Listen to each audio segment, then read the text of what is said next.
तो hey guys, welcome back to another episode of Idaten jump season 2। और हमारा आज का एपिसोड होने वाला है एपिसोड नंबर 4। मैं जानता हूँ बहुत लेट हो गया था मैं, और ये जो लेट हुआ था ना मैं, वो इसी की वजह से हुआ था। बीच में मेरा माइक्रोफोन ख़राब हो गया था एंड देन और भी काफ़ी सारे इश्यूज़ थे, तो ये एपिसोड काफ़ी ज़्यादा लेट हो गया था। आई नो मैंने आपको बहुत तरसाया है इस एपिसोड के लिए, लेकिन मैं आपको एक चीज़ का प्रॉमिस करता हूँ कि एपिसोड 4 के बाद से आपको अब जल्दी बाकी के एपिसोड देखने को मिलेंगे। और यार मैं बस आपसे ये कहूँगा कि नीचे जो सब्सक्राइब का बटन है यार, प्लीज़ उसको दबा दो अगर आपको ये सीरीज़ अच्छी लग रही है तो। और अगर आप इस वीडियो पे कोई नए बंदे आए हो जिन्होंने पहले कभी मेरे चैनल को नहीं देखा, तो भाई डिस्क्रिप्शन में ना मैंने लिंक दे रखे हैं इसके पूरी सीरीज़ के, तो पहले आप वहाँ पर जाके पुराने एपिसोड देख के आओ एंड देन आप इस वाले एपिसोड को देखना। और मैं कसम से बता रहा हूँ आपको सीरीज़ पसंद आएगी, क्योंकि और भी लोगों को काफ़ी ज़्यादा पसंद आ रही है। तो बस मैं यही कहना चाहूँगा कि यार फटाफट लाइक ठोक दो अगर आपको ये सीरीज़ पसंद आ रही है। और भाई बस मैं ये कहूँगा कि यार सपोर्ट दिखाना काफ़ी सही। जल्द से जल्द हमें 5,000 भाई क्या बोल रहा हूँ, जल्दी से हमें 5,000 सब्सक्राइबर पूरे करने, और 5,000 सब्सक्राइबर के ऊपर आएगा Q&A। तो यार फटाफट 5,000 सब्सक्राइबर करा दो। नीचे जो लाल वाला बटन है उसको दबा दो, लाइक के बटन को दबा दो, और बस यार कर दो ना, लाइक के बटन पे ब्लडी इम्पैक्ट कर दो, और उसके अंदर इडाटेन मिरेकल जंप कर दो। सब्सक्राइब के बटन पे जो मर्जी करना है कर दो, बस वो क्लिक हो जाना चाहिए। तो जैसे कि मैंने आपको बोला था कि मैं लाऊंगा इडाटेन जंप सीजन 2, तो वो मैं लेके आ चुका हूँ। और यार पता है बहुत लोगों को ना कन्फ्यूजन रहती है कि भाई ये तो फेक है, कैरेक्टर क्यों नहीं बोल रहे, ये वो। तो मैं उन सबको बता दूं कि भाई ये फ़ैन फिक्शन है। फ़ैन फिक्शन का मतलब मैं आपको बता देता हूँ, फ़ैन फिक्शन इज़ लाइक कि कोई फ़ैन उसकी स्टोरी बना रहा है। मैं इडाटेन जंप का फ़ैन हूँ, तो मैंने अपनी तरफ से फ़ैन फिक्शन बनाई है, मतलब मैंने खुद स्टोरी बनाई है। इसको फ़ैन फिक्शन कहते हैं। इसको कोई ऐसे नहीं बोलेगा कि भाई नकली या कॉपी है, वो चीज़ अलग हो जाती है। फ़ैन फिक्शन का मतलब ये होता है कि कोई फ़ैन अपने किसी जो फेवरेट सीरीज़ या कोई आइडल लेके उसको लेके कोई स्टोरी बिल्ड करे, या कुछ भी उससे रिलेटेड, उसको फ़ैन फिक्शन बोलते हैं। तो उम्मीद है सबकी कन्फ्यूजन क्लियर हो गई होगी। तो अब हम बढ़ते हैं सीधा एपिसोड की तरफ, लगाते हैं इंट्रो और फिर चलते हैं। और क्या, जब मैं जाग रहा था तब तुम सो रहे थे, आज पास सारे तब दूर हो रहे थे चोर से चोरी से। माँ की बहन चूरी ले दूरी है ची दूरी है, सोने की तिजोरी है, गार्डन जोरी है, बीट तेज हो रही है, राइट है निकोली है, बीवी अब रोल नहीं है, मजा नहीं माहौल नहीं है, मालनी का सॉल नहीं है ये। हाँ भाई ये तो आपको ये एपिसोड तभी समझ आएगा जब आप पहले पुराना एपिसोड नंबर 3, 1, 2, 3 सारे देख के आओगे। तो अब हम बढ़ते हैं। तो पहले मैंने आपको जहाँ स्टोरी पे छोड़ा था, अब का एपिसोड उसके आगे से स्टार्ट होगा। तो अब हम बढ़ते हैं सीधा एपिसोड में। और फ्लेम काइजर को देख के ना यार सबकी आंखें खुली रह जाती है, और क्योइची बोलता है कि ये बाइक तो बिल्कुल ही इंपीरियल एक्स और इंपीरियल टाइगर के कॉम्बिनेशन जैसी लग रही है।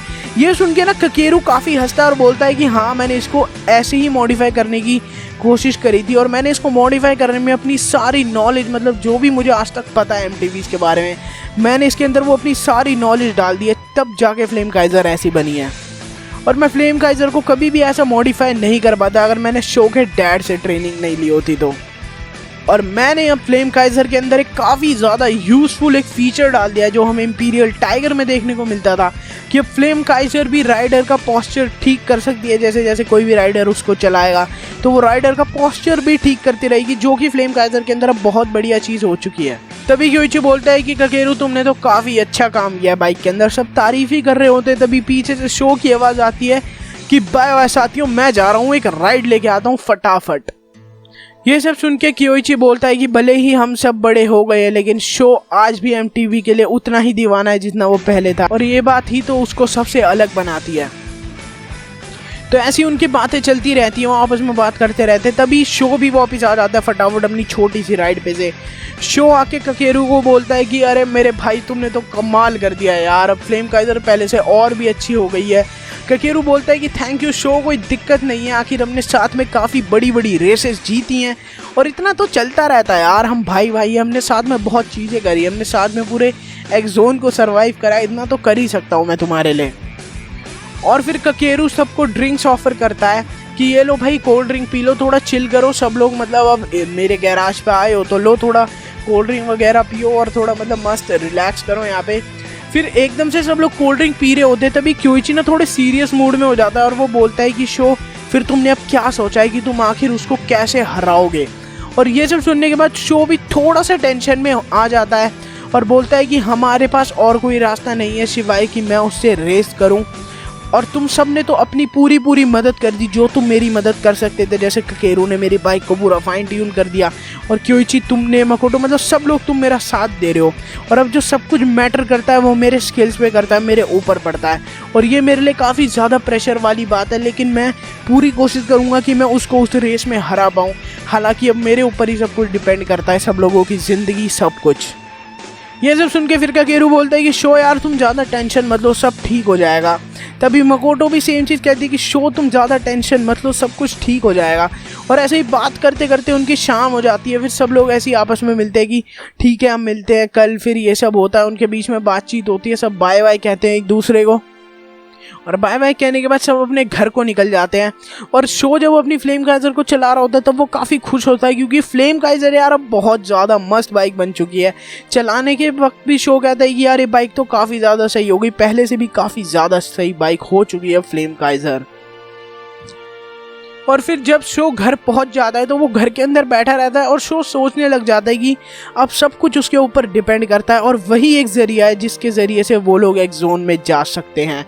और इस बार शो को अपना बेस्ट ऑफ बेस्ट देना होगा। अगर शो इस बार अपना बेस्ट नहीं देगा तो वो लोग एक जोन में नहीं जा पाएंगे, और अगर वो एक जोन में नहीं जा पाएंगे तो उन्हें पता नहीं होगा कि दुनिया के अंदर अभी क्या हो रहा है, और कभी भी दुनिया ख़त्म हो सकती है। अभी उनके पास कोई भी आइडिया नहीं है कि दुनिया के अंदर आखिर चल क्या रहा है। तो उनके लिए अभी के वक्त में एक्सोन जाना बहुत ज़्यादा ज़रूरी है। और यही सब सोचते सोचते शो तैयार होने लग जाता है, क्योंकि आज रात को उसकी रेस है उस एनोनिमस बंदे से जिसको शो ने ना कभी देखा, शो ने क्या किसी ने भी उसको अभी तक देखा नहीं, कोई जानता नहीं, उससे आज शो की रेस है। तो शो सोचते सोचते तैयार होने लग जाता है, अपने राइडिंग गियर्स वगैरह पहनने लगता है, क्योंकि आज रात उसकी रेस है उस अनजान बंदे से। शो को पुल के नीचे बुलाया था, जैसे कि आपको याद होगा मैंने पुराने एपिसोड में बताया था कि उस बंदे ने शो को बोला था कि तुम पुल के नीचे आ जाना, हम वहाँ पे एक रेस करेंगे। तो शो पुल के नीचे जाने के लिए तैयार होता है, वही अपने गियर्स वगैरह पहनता है। तभी पीछे से आयुमो भी उठ जाता है और वो बोलता है कि मैं भी तुम्हारे साथ चलूँगा भाई। लेकिन शो आयुमो को बोलता है कि नहीं तुम आयुमो तुम घर में ही रहो, सिर्फ उसने मुझे अकेले को वहाँ पर बुलाया है। लेकिन फिर आयुमो भी जिद करने लग जाता है कि मैं भी चलूँगा। लेकिन फिर शो भी मन में ये बात सोचता है कि अगर आयुमो को सब कुछ पता नहीं होगा तो फिर आयुमो को एक्सपीरियंस कैसे आएगा। इसलिए शो आयुमो को हाँ कर देता है कि चलो आयुमो तुम भी मेरे साथ चलो। और जैसे ही शो आयुमो घर से बाहर निकलते हैं उन्हें वहाँ पे पीछे क्योइची ककेरू मकोटो भी मिलते हैं। और क्योइची मकोटो ककेरू को देख के शो काफ़ी ज़्यादा मतलब खुश भी हो जाता है और टेंशन में भी आ जाता है। खुश वो इसलिए हो जाता है कि उसके दोस्त उसकी मदद कर रहे हैं, और टेंशन में वो इसलिए आ जाता है कि ताकि उन्हें कोई भी जाके मतलब कोई दिक्कत ना हो, कोई बड़ी प्रॉब्लम ना आ जाए। और ये जब बात करते करते वो लोग आपस में डिसाइड करते हैं कि शो को अकेले जाने देंगे, लेकिन हम शो पे नज़र रखेंगे छुप के।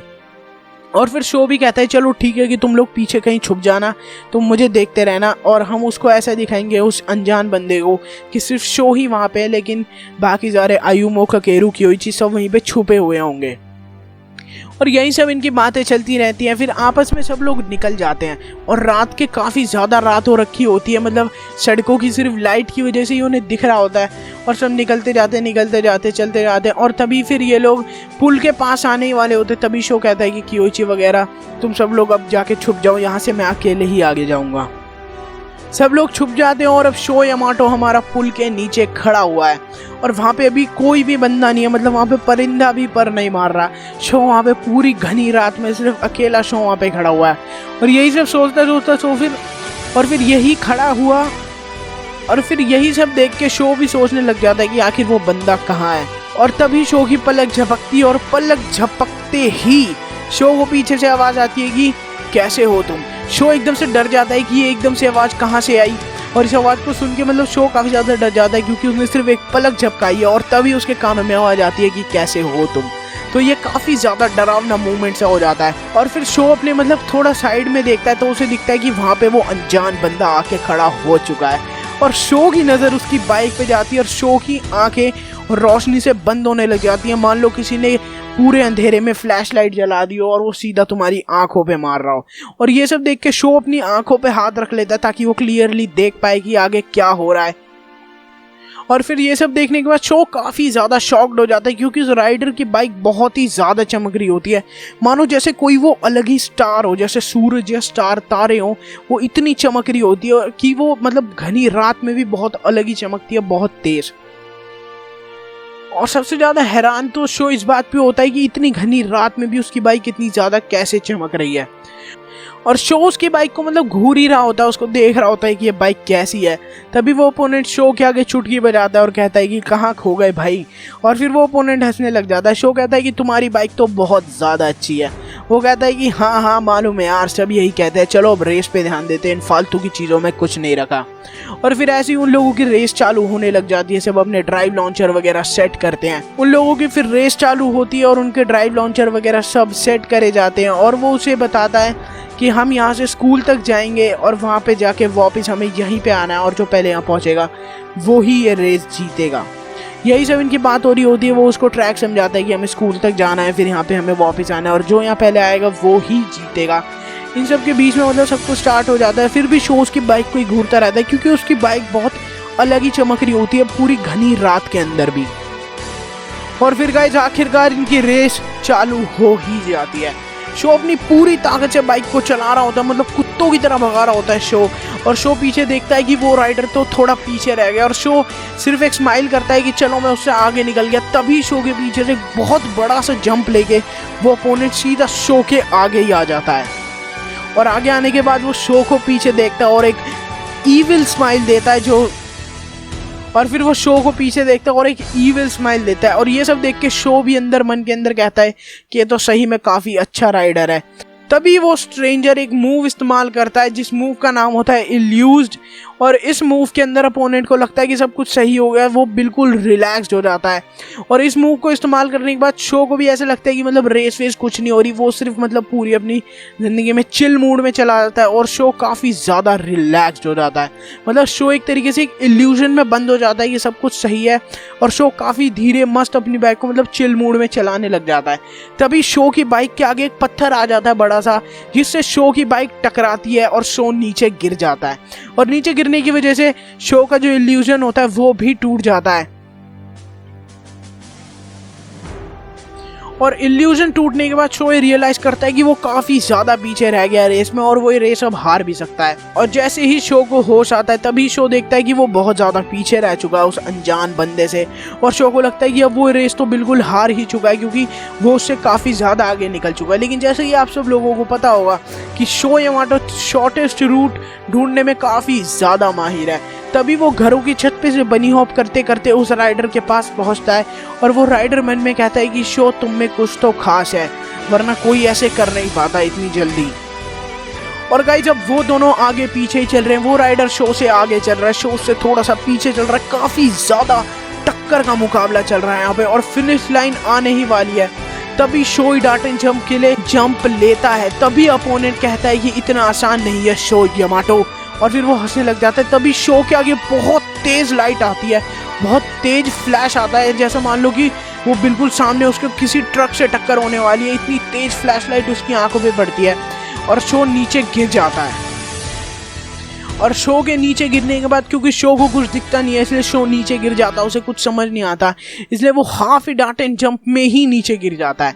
और फिर गाइस रेस खत्म हो जाती है। और तभी वो राइडर शो को कहता है कि कैसा लगा मेरा सोलर श्रिंक मूव। और ये सुनने के बाद फिर शो जैसे ही अपने थोड़े बहुत होश में आता है तो शो रियलाइज करता है कि वो रेस हार चुका है।